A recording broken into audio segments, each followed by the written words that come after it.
It's considered one of the great natural wonders of the world.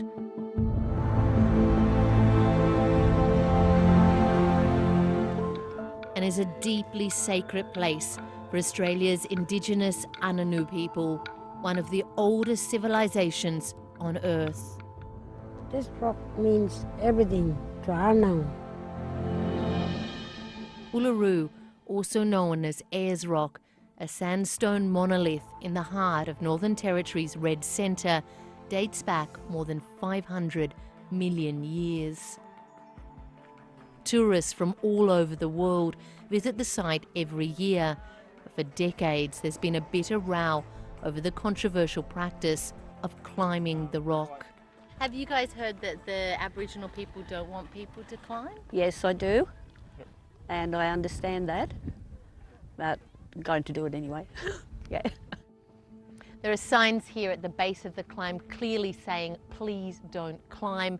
It's against traditional law, translated into 6 languages, but still every day we've been here, there's been a steady stream of climbers.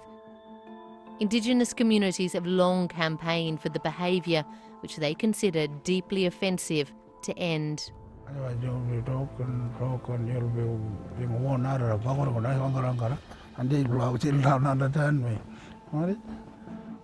Now the time for talking is over. From November next year, the climb will close. I'm here in the spiritual heart of Australia, where I was born, to find out why it's taken so long and how the Anangu people feel about the multi-million-dollar tourism operation that's been built around their sacred site.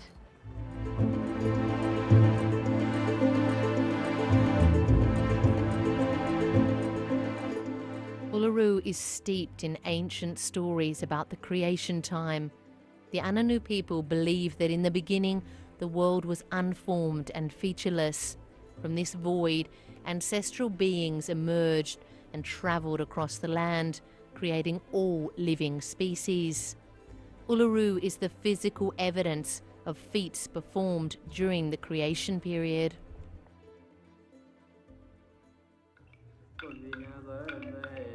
They have walked this land for over 50,000 years.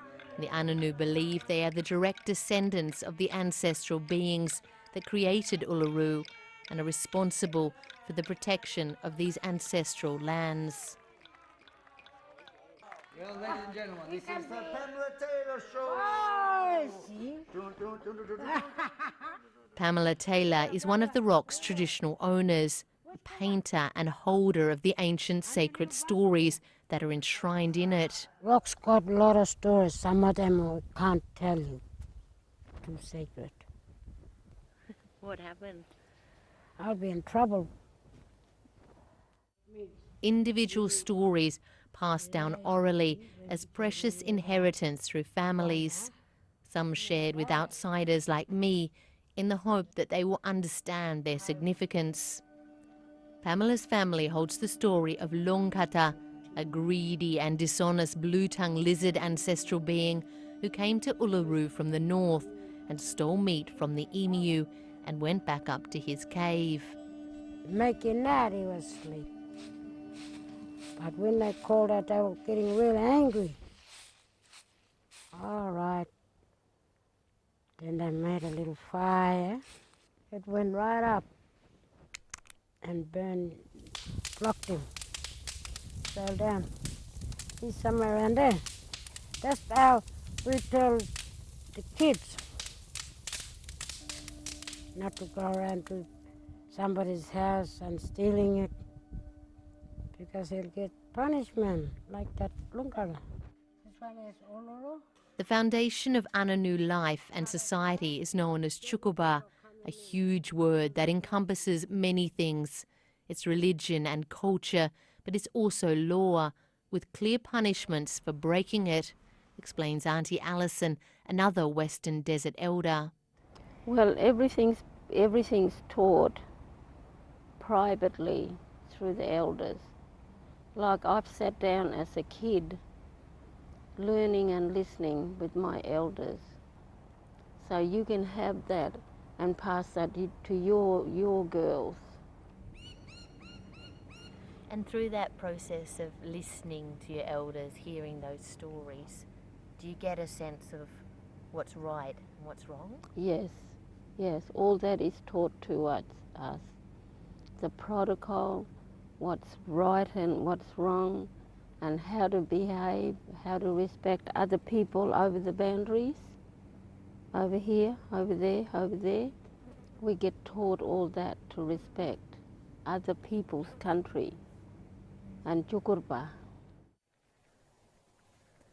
These creation stories are the Anangu's spiritual compass. They say the caves, marks and rock formations all live and breathe with them.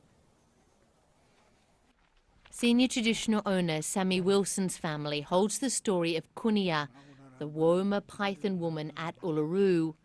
Sammy tells me that she fought Liru, the poisonous snake here at Uluru, and signs of that ferocious battle are all around this waterhole.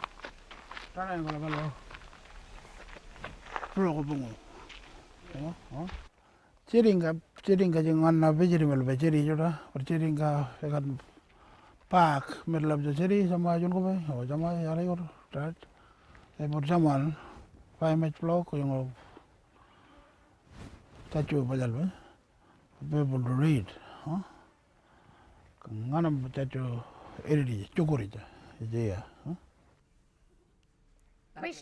For 11-year-old Tilly, going to Uluru and into the caves where there are rock art tens of thousands of years old is a deeply spiritual experience. I felt like my nana was right beside me and my grandpa, my great-great-grandpa. And that I felt sad because it was a very long time ago when he passed, when he did that painting. And is that place a very special place for you? Yeah, because we're not really allowed to go into the rock because we'll get sick. And on that rock, when you step on that rock, you'll get sick because you're stepping on your culture and you're dreaming.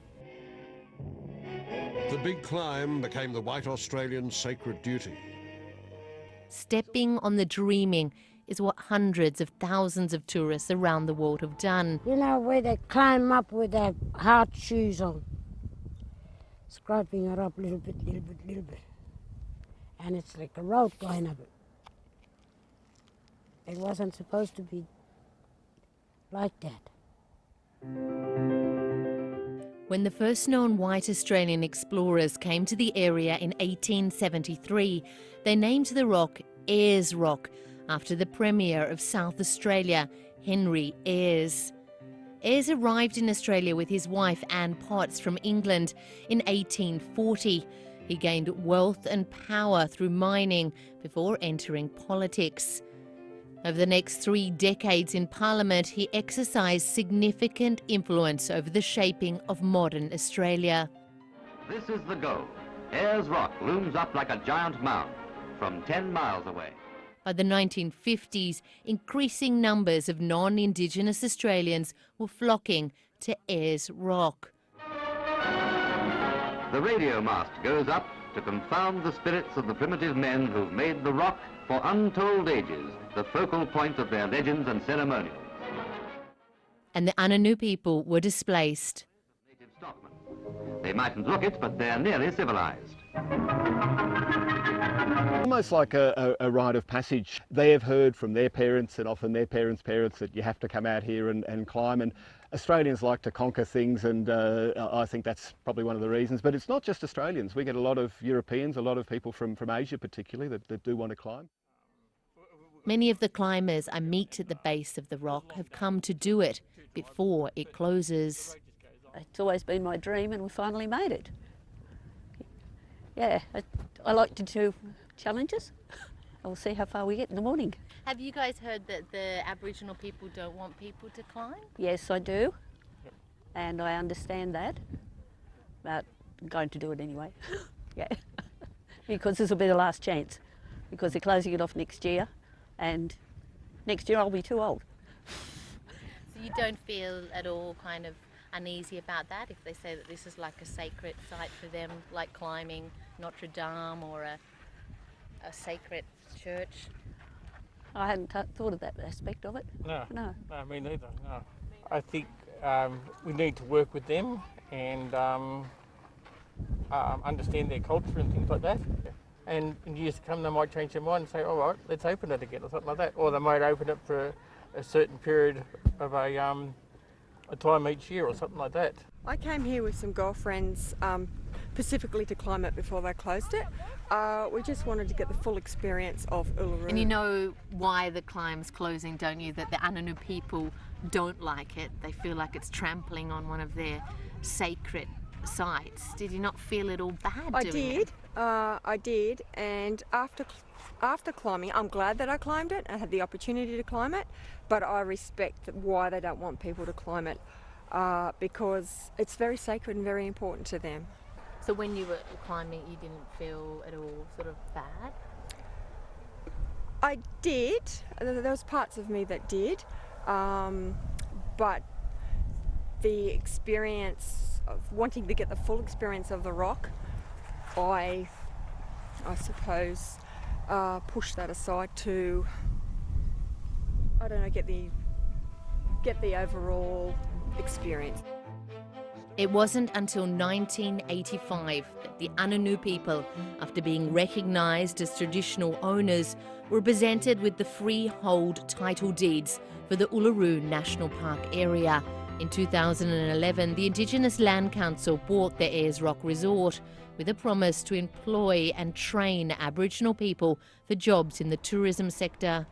As well as being blown away by the natural beauty of this area, equally impressive is the tourism machine that's been built around it. Buses bringing in hundreds of people each day into this very isolated area. About 300,000 visiting each year, bringing in hundreds of millions of dollars into the Australian economy. The threat of losing the tourist dollar if they push for the climb to be closed was enormous pressure for the Indigenous owners. You said it felt like a gun was holding your hand. Describe that. Oh, that one now. Palwale na o yung ano yung jaad yung buruang arjit blockage bonding a canaras. Don't stay that road. Don't climb. Muntawa. Why put that can away somewhere? Who wanna close it? And talk they did. In a historic vote, the board of 12 people, including 8 Anangu elders, decided to shut the climb down last year. I was there on the day when the decision happened, and there were tears in people's eyes, not just Anangu, from staff who have been here for many, many years. Everyone was just so excited that finally the decision had been made. Why has it taken so long though? Well, again, Anangu are very mindful, particularly for tourism, that there are many people who do want to climb Uluru, and that's why you have the lead time of 2 years for the decision to be implemented. So again, they've done things the right way. There's been a lot of consultation, and the tourism industry is fully supportive of the decision. Sammy Wilson has set up his own tourism company to try and get some of those visitors to see the land through their eyes. Thank you very much. Have a nice day. Thank you.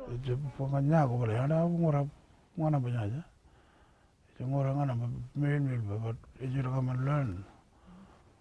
Walk around, learn. Not getting flying away by flying doctor. He's referring to the 35 people who have died attempting to climb Uluru.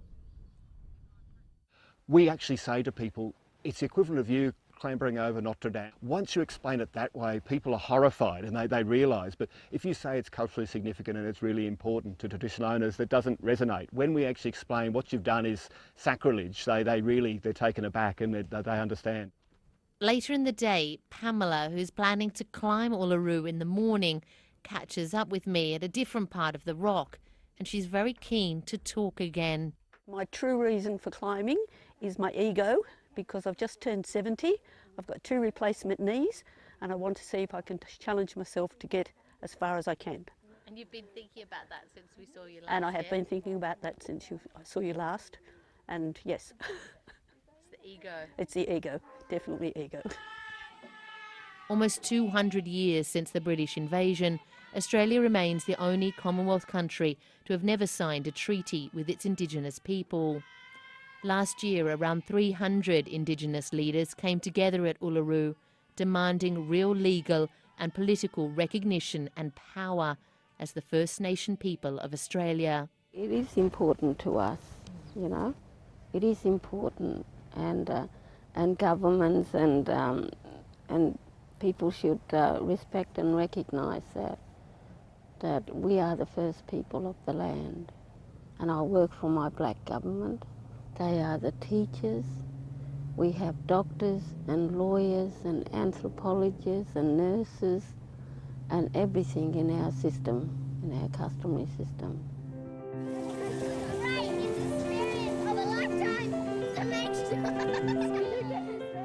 I grew up on Anangu land in Armidale, in an area European settlers called New England, because with its cool climate and rolling hills, it reminded them of home.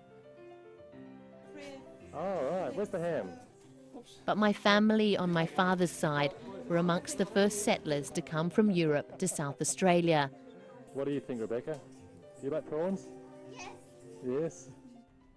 And while I was working on this story, I realised I had a much closer connection to Uluru, or Ayers Rock, than I had realised. With the arrogance of invaders and the ignorance of outsiders, they gave the rock the name Ayers Rock, after my great-great-great uncle, Henry Ayers, who was a senior politician in Australia at the time. A connection I've only recently realised, and I'm not sure how I feel about it. I spent the day thinking about this connection. After years living away from Australia, this trip has made me realise how dislocated non-Indigenous Australians are to the stories of the land we live in. I tell Sammy that Henry Ayers is my great-great-great-great-uncle. The person that the first white person to come here named this rock after. It's something I feel a little bit uncomfortable about, so I do want to say sorry for the disrespectful way and brutal way that families like mine treated Aboriginal people in the past. His reaction surprises me. He's excited because he says his great-great-grandfather met explorer William Goss. He met my great-great-grandfather in 1973. What did they talk about, do you think? I think the explorer, they would all like what name, every hill or creek or which one. Do you think it was weird that they came up with that name, Ayers Rock, that they wanted to call it something different? Yeah, sorry about that. Sorry. Later that afternoon, I tell Alison. Well, Aboriginal people don't hold grudges. What was past is past, you know, done from the beginning.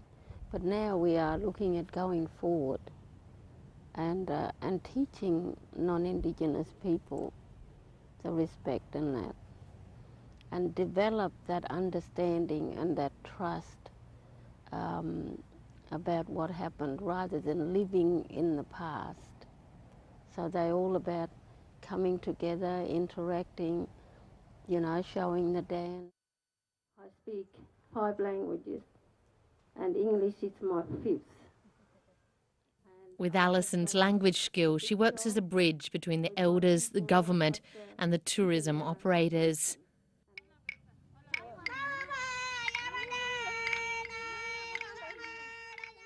And today is dancing in an ima, a welcome ceremony for visitors who are here for a cultural festival called Chungu.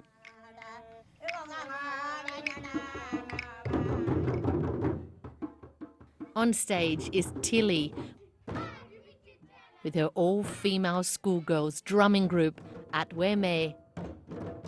It's an event that showcases Indigenous culture from across Australia for a mixed audience. Renowned Australian Indigenous country music singer Troy Casadale is a regular performer here. What it does, I think it brings people from the outside and helps immerse them in some cultural things they'll never see in Sydney black, white people should all come here and carry a bit of this spirit home. And I mean, touch your foot over there near Uluru and take a bit of that feeling with you. It's not hard to feel that it's a great place. And then, as night falls, a new way of stories being told is revealed. Indigenous Australian fashion brands using material with the paintings that tell the ancient stories of the creation time, led by Australia's leading Indigenous model. Indigenous artwork is, on canvas and things like that, but I think it's really great that now it's being, put into fashion. It also has a lot of meaning behind it. There's a story behind it. It's not just, a normal dress you would buy in a shop. It's special. Elder Auntie Alison, who helped organise this festival, says she wants to see more of this kind of tourism at Uluru, the sharing of stories rather than conquering the rock. They want the world to see, they want Australia to see that culture is alive and well here today. Do you think there's enough of this kind of talking? No, I'd like to see more about this kind of talking. So I hope that when the parks close, there will be opportunities to sit down and talk more. When the climb close, you mean? Yeah, because there'll be time for elders to teach. Yeah. The sharing of our shared Australian history in order to heal and create a new, more inclusive, modern narrative on this ancient land.